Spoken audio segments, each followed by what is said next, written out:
I'm here speaking in my own right as a resident of Cottenham, a cyclist and a motorist. And I'm speaking against the 20-mile-an-hour limit.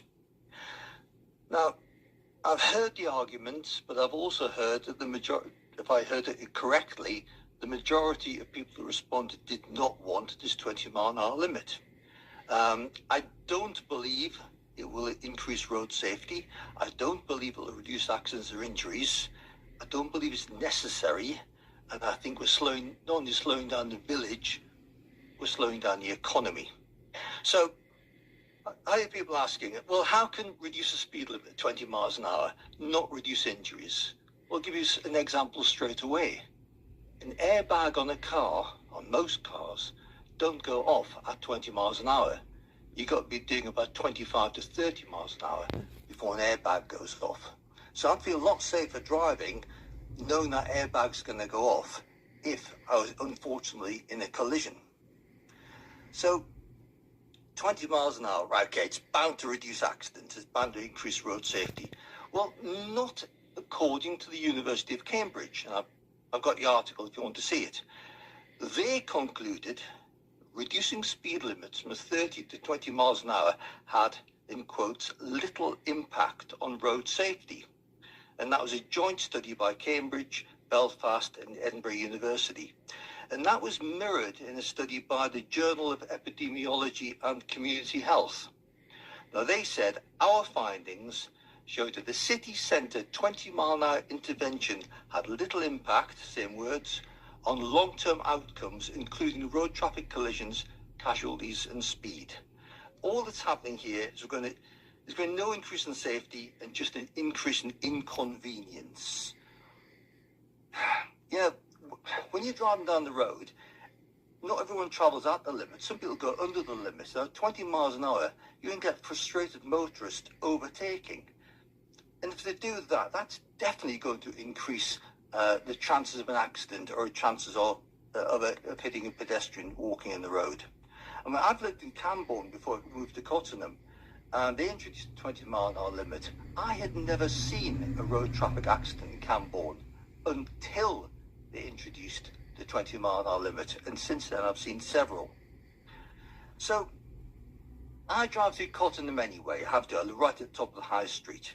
And, you know, with all of the potholes and everything else, you very rarely get to 30 miles an hour anyway. There's no the amber light going on, so I've kind of cut to the chase. So I've lived in Cottenham for 4 years. I've never seen a road traffic accident. I've never seen a pedestrian injured.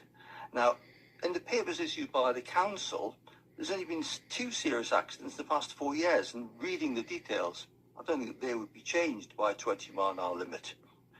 There was an accident in 2025 on Beach Road, but that would not be changed by a 20-mile-an-hour limit. May I ask you to bring your comments to a close? I will do, absolutely. And so in summary, changing things isn't necessarily improving things. There's activity and there's action. This is just activity. Paul, please, your time is up, so okay. Please just right. The very last bit. In summary, I would like you to reject this proposal for the 20-mile-an-hour limit. Thank you very much. Thank you very much. First, I've got a printout of the accident record over the last 5 years in the Cottenham area. There's been 18 personally recorded injury accidents by the police, so these are not even including damage only. 12 slight accidents and 6 serious accidents. So I'm happy to give this to the presenter if Chair is happy. I think I've also provided. So I'm happy to do that. Would you be able to just quickly for the committee explain the difference between a slight and a serious accident? A slight is fatal, naturally. We know what fatal is. Serious is where you go to hospital for a longer period. I don't know the exact. I do have somebody behind me who probably knows clearly, but you know, the thing is, a serious can very quickly get to a fatal accident.